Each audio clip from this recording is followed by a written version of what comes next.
अल्ताफ की बारिश रहती है कारी आदिल मेहनत कश अल्ताफ की बारिश रहती है।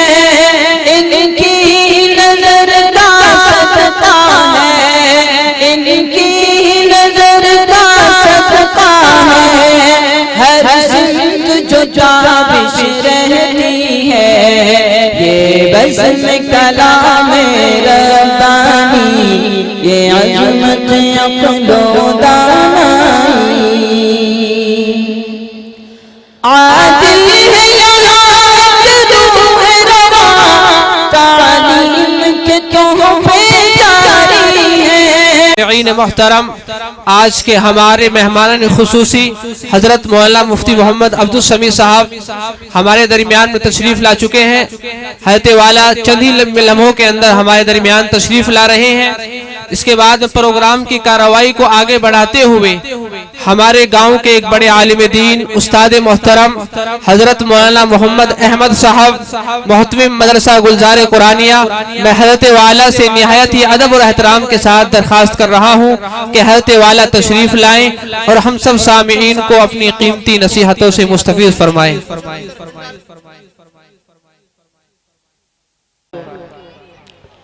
बिस्मिल्लाहिर्रहमानिर्रहीम।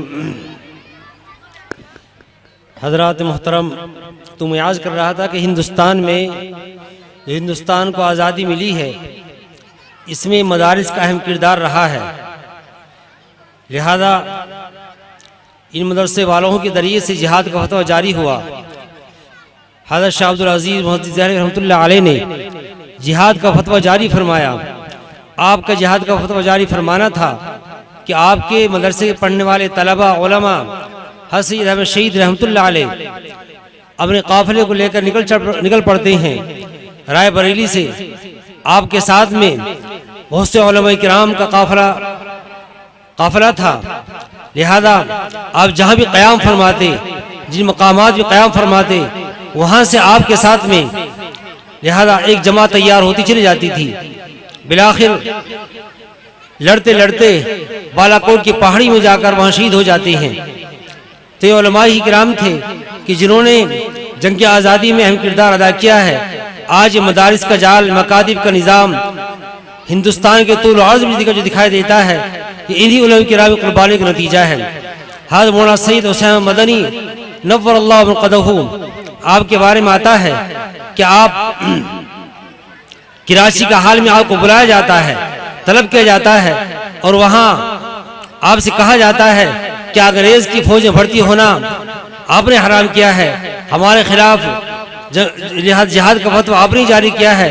तो आपने फरमाया हाँ कि हाँ मैंने किया है और करता रहूँगा आप खिलाफ, कि आपकी जुबान का भी इस्तेमाल करना हमारे यहाँ जायज़ नहीं है। तो उस वक्त में इस अंदाज से, इस जुर्अत के साथ में आपने अपना बात रखी।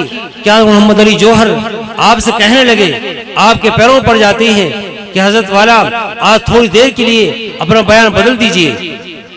लेकिन हजरत वाला फरमाते हैं कि अगर आज मैंने बयान बदल दिया तो ईमान बदल जाएगा। लिहाजा चारों तरफ से तोपें लगी हुई थी और अंग्रेजों की फौज चारों तरफ थी। लिहाजा उस वक्त में जज कहता है कि देख लो आप क्या कह रहे हैं। तो फरमाया देख लिया, सोच समझ लिया, मैं देवबंद से अपने साथ में कफन लेकर आया हूँ। तो हाज़रीन मोहतरम, ये लोग थे मदारिसी के लोग थे, मकातिब के निज़ाम था कि इन मदारिस से निकलने वालों ने ही लिहाजा इस मुल्क की आज़ादी में अहम किरदार अदा किया है। हज़रत शेखुल रहमतुल्लाह अलैह माल्टा की जेल के अंदर है। लिहाजा अंग्रेज जालिम आपको बुलाता है और गरम सलाखें तहखाने में ले जाकर आपके जिस्म के ऊपर लगाता है। आप वहाँ 4 साल रहे। इतना सर्द इलाका था कि वो सर्द इलाका हज़रत मौलाना सैयद हुसैन मदनी लिहाजा आपके वास्ते फजर में तहज्जुद के अंदर जब आप उठा करते थे शेख रहमतुल्लाह अलैह, तो लोटा लिहाजा उसके ऊपर उल्टे लेट जाया करते थे ताकि उनकी जिस्म की हरारत से उस लोटे की जो बुरूदत है, ठंडक है, पानी के अंदर खत्म हो जाए और उसके हरारत उसके अंदर पैदा हो जाए। तहज्जुद में जब उठते तो हज़रत मौलाना सैयद मदनी अपने उस्ताद मोहतरम को लिहाजा लोटा पेश फरमाया करते थे। तो मोहतरम बुजुर्ग दोस्तों, हजरत शेख रहमतुल्लाह अलैह इंतकाल होता है और आपको नहलाने के वास्ते हकीम अजल खां के मकाम पर लिटाया जाता है, तो देखते हैं कि आपके बदन पर तो गोश्त पोश है ही नहीं है, सिर्फ हड्डियों का ढांचा है। तो हज़रत मौलाना साहब मदनी से पूछते हैं कि क्या है, तो फरमाया कि मुझसे हज़रत वाले ने कहा था कि इस राज को किसी से नहीं बताना, लेकिन जब आप इस दुनिया से पर्दा फरमा चुके हैं तो मैं आपको सामने बताता हूँ कि अंग्रेज जालिम आपको तहखाने के अंदर ले जाया करता था और गरम सलाखें आपके जिस्म के ऊपर लगाया करता था, जिसकी वजह से आपके बदन पर गोश्त पोश नहीं है। तो मोहतरम बुजुर्ग दोस्तों, हजरत मौलाना अहमद कासिम नानोतवी जो दारुल देवबंद के बानी है, हुज्जतुल इस्लाम है, आपके बारे में आता है कि आप शामली का मैदान है, शामली के मैदान में हाजी इमदादुल्लाह मोहम्मद मक्की रहमतुल्लाह अलैह कमान संभाले हुए हैं यहाँ जिहाद की। तो उस वक्त में जबकि जिहाद जारी और सारी था, उस वक्त में एक बनी आपके सामने आता है और आकर ये कहता है कि कासिम तूने बोस्तर उबारा है, आज मेरी तलवार तुम्हारी खबर लेगी। हज़रत फरमाया अरे उन्हें पीछे दे, तेरे पीछे क्या है। जैसे वो बनिया पीछे मुड़कर देखता है, आपने उसके ऊपर वार किया और उसको 2 पैन कर दिए। उसी जंग में हाफिज जामिन शहीद यहाँ शहीद होते हैं, सुबह में तैयार होते हैं, गुस्ल करते हैं और बेहतरीन लिबास पहनते हैं, सुरमा लगाते हैं और इतर वगैरह लगाते हैं। लोगों ने पूछा क्या बात है, फरमाया कि आज हुरों से मेरी शादी होने वाली है, लिहाजा जिहाद के अंदर जाते हैं और वहां जाकर शहीद हो जाते हैं। तो मोहतरम बुजुर्ग दोस्तों, ये लोग थे कि इन्होंने इस मुल्क की आज़ादी में बड़ा अहम किरदार अदा किया है। लिहाजा इसी वजह से आज ये मदारिस का निज़ाम, ये टोपी, ये दाढ़ी, ये लिहाजा नजर आ रहा, वरना हिंदुस्तान ही नहीं, या बाहर मुल्कों में अगर देखा जाए कि अंग्रेज जिस मुल्क के अंदर गया वहाँ इस्लाम की ईंट से ईंट बजाता चला गया, लेकिन यहाँ चूंकि उलमा किराम ने कुर्बानियाँ पेश की हैं, 55,000 जायद उलमा किराम यहाँ तक दाव पर चढ़े हैं, यहाँ तो उन्हें कुर्बानी का नतीजा है कि आज हिंदुस्तान में ये मदारिस का निज़ाम है, ये मकातिब का निज़ाम है। तो मोहतरम बुजुर्गो दोस्तों, इन मदारिस का निज़ाम को और मकातिब का निज़ाम को कदरदानी की निगाह से देखिए। अगर हम कदर नहीं करेंगे तो लिहाजा ये नाकदर हो जाएंगे, तो अल्लाह तबारक व तआला फिर नेमतों को छीन ना करते हैं। लिहाजा आता है कि समरकंद बुखारा के अंदर जहाँ बड़ी बड़ी किताबें लिखी गई हदीस शरीफ की, और इमाम बुखारी पैदा हुए, इमाम तिरमिज़ी पैदा हुए, तो मोहतरम बुजुर्ग दोस्तों, हिंदुस्तान के 2 तालिब इल्म वहाँ जाते हैं और वहाँ जाकर इल्म हासिल करते हैं कि वहाँ का बड़ा शोरा है। लिहाजा एक रोज ऐसा हुआ कि उनके जहन में ये बात आई कि चलो आसपास के इलाका जाकर देखते हैं वो कैसे इलाका है।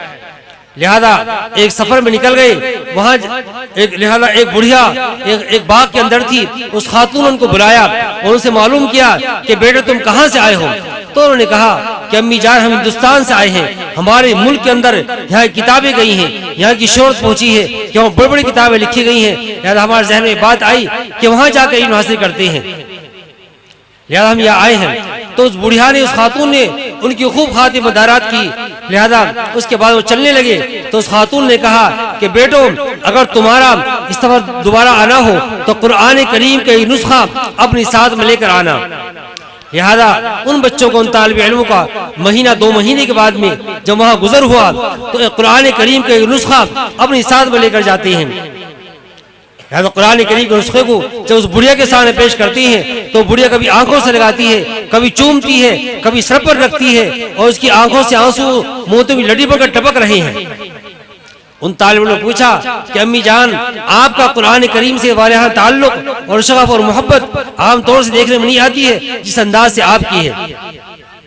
तो उस बुढ़िया ने कहा कि आज मैंने 30 साल के बाद वो कुरान करीम का नुस्खा देखा है। तो मोहतरम बुजुर्ग दोस्तों, वो इलाका जहाँ पूरी दुनिया की उसकी शोहरत थी, लेकिन जब नाकदरी हुई तो ऐसी नाकदरी हुई कि इमाम बुखारी का जो मदरसा था उसमें यहूदियों ने नंगा रफ्स किया है, नंगा नाच किया। तो लिहाजा अगर हम कदरदानी करेंगे तो ये नीमत हमको मिलती रहेगी, नाकदरी करेंगे तो नीमत छिन जाएगी। इसलिए इन मदारिस के निज़ाम को, चाहे मकातिब का निज़ाम हो, मदारिस का निज़ाम हो, हम सबको इनकी कदरदानी की निगाह से देखना चाहिए। तारीख के अंदर आता है कि अब्दुर्रहमान बिन कासिम एक बहुत बड़े आलिम दीन गुजरे हैं।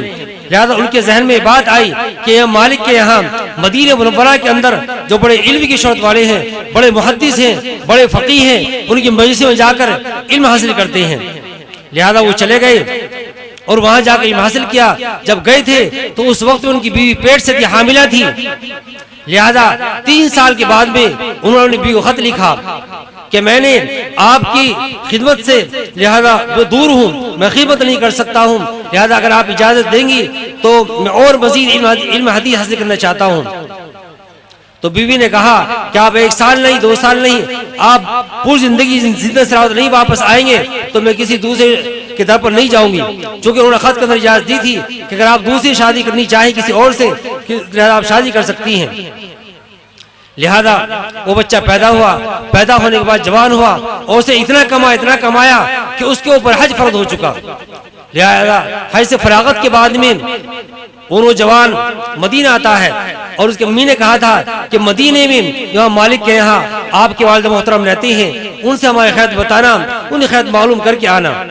लिहाजा वो चले जाते हैं मदीने में जाकर पूछते हैं इमाम मालिक की मजलिस में, यानी वहाँ मस्जिद नबी के अंदर, क्या अफीक अब्दुर्रहमान बिन कासिम, क्या तुम अब्दुर्रहमान बिन कासिम मौजूद हैं? तो लोगों ने इशारा कर दिया क्या वो बैठे हुए हैं। लिहाजा वो नौजवान जाता है, उनसे गले मिलता है और कान में चुपके से एक बात कह देता है। अब्दुर्रहमान के कान में वो बात पढ़नी थी कि फौरन आंखों से आंसू जारी हो जाती हैं। लोगों ने कहा अभी तो आप गुल की तरह महक रहे थे, फूल की तरह चहक रहे थे, अभी आपकी आंखों से आंसू क्यों जारी हो गए हैं? तो उन्होंने कहा कि सुकूत आमोज तूले दास्तां दर्द है वरना, सुकूत आमोज तूले दास्तां दर्द है वरना, जुबा भी हमारे मुंह में तावे सुखन भी हैं, अगर न पूछे तो कर्म होगा। लेकिन उस्ताद मोहतरम यहाँ मालिक की तरफ से इसरार बढ़ा कि जरूरी इसरार से पर्दा उठाओ। तो उन्होंने कहा कि जब आपके इल्म की शोहरत, इल्म हदीस की शोहरत हमारे मुल्क के अंदर पहुंची तो हमारे सीने में उमंगे, आरज़ुएं, तमन्ना हुई कि चलो जाकर इल्म हदीस हासिल करते हैं यहाँ मालिक की मजलिस में। क्योंकि हदीस शरीफ के अंदर आता है कि मजलिसुल फ़क़ीहुन खैरुम मिन इबादत 60 सना, कि एक आलिम की मजलिस से बैठ जाना ये 60 साल इबादत से बेहतर है। तो मोहतरम दोस्तों, तो मैंने इल्म हदीस हासिल किया, 3 साल रहा, उसके बाद में मैंने 3 साल के बाद भी खत लिखा कि अगर आप किसी दूसरी शोहर के पास जाना चाहें तो मेरी तरफ से इजाजत है। तो बीवी ने जवाब दिया कि नहीं, मैं किसी दूसरे शोहर के दर पर नहीं जाऊंगी, अगर आप जिंदा सलामत वापस नहीं आएंगे तब भी किसी के दर पर नहीं जाऊंगी, और क़यामत के दिन मेरा हज शान के साथ में होगा कि मैं एक शहीद हदीस की ज़ौजा कहलाऊंगी। तो लिहाजा बच्चा पैदा हुआ, पैदा होने के बाद जवान हुआ तो उसके ऊपर हज फर्ज हुआ। हज से फरागत के बाद जब बेटा बाप से गले मिलेगा तो क्या आंखों से आंसू जारी नहीं होंगे? तो मोहतरम बुजुर्ग दोस्त, ये लोग थे कि इन्होंने इल्म हदीस के ऊपर, इल्म कुरान के ऊपर बड़ी बड़ी कुर्बानियां पेश की हैं। लिहाजा ये इल्म कुरान, ये इल्म हदीस बड़ी अजीम नीमत है। जिन लोगों के सिर में ये चीज मौजूद है उनके पास सब कुछ है। हज़रत शाह अब्दुल अजीज रहमतुल्लाह अलैह के यहाँ इल्म हदीस हुआ करता था। एक मजलूब किस्म के आदमी उस रास्ते से गुजर रहे थे, पहली मरतबा आए थे तो देखा कि भाई यहाँ तो इल्म का नूर नजर आता है, अनवार बरकत महसूस होते हैं। क्या बात है? उन्हें पता नहीं था। उन्होंने कहा, लोगों ने कहा कि यहाँ हज़रत शाह अब्दुल अजीज दहलवी की दरसगाह चलती है, यहाँ इल्म कुरान और इल्म हदीस का दर्स हुआ करता है। तो जिन मकामात पर, जिन घरों में, जिन जगहों में और जिन मदरसों में लिहाजा इल्म हदीस, इल्म कुरान होता है तो अल्लाह तबारक व तआला की तरफ से वह अनवार बरकत हुआ करती हैं। तो मोहतरम बुजुर्ग दोस्तों, ये मदारिस का निज़ाम हम सब के लिए एक अजीम शान नीमत है। लिहाजा अगर ये मदारिस हैं तो हमारा ईमान जिंदा और सलामत है, और खुदा न खास्ता इंसान का रिश्ता इन मदरसों से कट जाए तो लिहाजा इंसान के ईमान से दूरी पैदा हो जाती है। चूँकि इन मदारिस के निज़ाम से ही तबलीगी जमात है, इन मदारिस के निज़ाम से ही खानकाएँ हैं, इन मदारिस के निज़ाम से ही चलते फिरते मदरसे हैं। अगर ये न हो तो लिहाजा इंसान की जिंदगी ताने बाने बिखर जाते हैं। बहुत से इलाके हिंदुस्तान में ऐसे आज मौजूद हैं कि जहां आपको हाफिज नहीं मिलने के हैं और आलिम नहीं मिलते हैं, लिहाजा उनको मालूम नहीं है, दीन की मोटी मोटी बातों का भी इल्म नहीं होता है। लिहाजा हज़रत मौलाना इब्राहिम साहब फरमा रहे थे कि एक लड़की जिसने B.Ed MA किया था, लिहाजा शादी के बाद उम्रा करने के वास्ते गई। जब शादी के बाद उम्रा करने के वास्ते गई तो वह एक लिहाजा दाइया, एक मुअल्लिमा ने उनसे पूछा कि गुस्ल में कितने फर्ज हैं? तो उसने कहा कि गुस्ल में लिहाजा पानी है, साबुन है, तौलिया, यही फर्ज है। अब देखिए, दुनिया की बड़ी बड़ी डिग्री तो हासिल कर ली है, लेकिन दीन की मोटी मोटी बातें उसको मालूम नहीं है। तो दीन की मोटी मोटी बातों का इल्म होना हर मुसलमान के लाजिम है। जिस हदीस शरीफ के अंदर आता है कि इल्म का हासिल करना हर मुसलमान मर्द और औरत के ऊपर फर्ज है। लिहाजा इस तरीके से मर्दों के ऊपर फर्ज है, इसी तरीके से औरतों के ऊपर फर्ज है। अल्लाह के नबी सल्लल्लाहु अलैहि वसल्लम फरमाते हैं कि आधा इल्म आयशा सीखो, तो मालूम ये हुआ कि आधा इल्म आयशा मालिक है, बकिया आधे में ताम लोग हैं। तो औरत भी जिस तरीके से लिहाजा आलिम बनते हैं या हाफिज बनते हैं, इसी तरीके से औरतें बन सकती हैं। तो मोहतरम बुजुर्ग दोस्तों, अल्लाह के नबी सल्लल्लाहु अलैहि वसल्लम ने इरशाद फरमाया कि मन तलबा इल्मी, जो इंसान इल्म की तलब करने वास्ते जाता है, यह तलबुल जन्नह, तो जन्नत भी उसके तलब में रहती है। हदीस शरीफ के अंदर आता है कि मन क़रा कुरान व हफ़िज़हु अदख़लहुल्लाहुल जन्नह, जो इंसान कुरान करीम के हिफ्ज़ कर लेता है, अल्लाह तबारक व तआला उसको जन्नत में दाखिल फरमाएंगे। व शफ़अहु फ़ी अशरी अहल बैतिही कुल्लुहुम क़द उस्तूजिब अन्नार, और उसको 10 ऐसे लोगों के बारे में सिफारिशी बनाएंगे जिनके ऊपर जहन्नम वाजिब हो चुकी होगी। लिहाजा हाफिज़ कुरान के हक हासिल होगा कि जब 10 ऐसे लोगों को जिनके ऊपर जहन्नम वाजिब हो चुकी है, वो जहन्नम से निकाल कर लिहाजा जन्नत के अंदर ले जाए, तो कितना बड़ा मकाम मर्तबा है। तो मोहतरम दोस्तों, इसलिए बच्चों को इल्म दीन से आरास्ता पैरास्ता करें।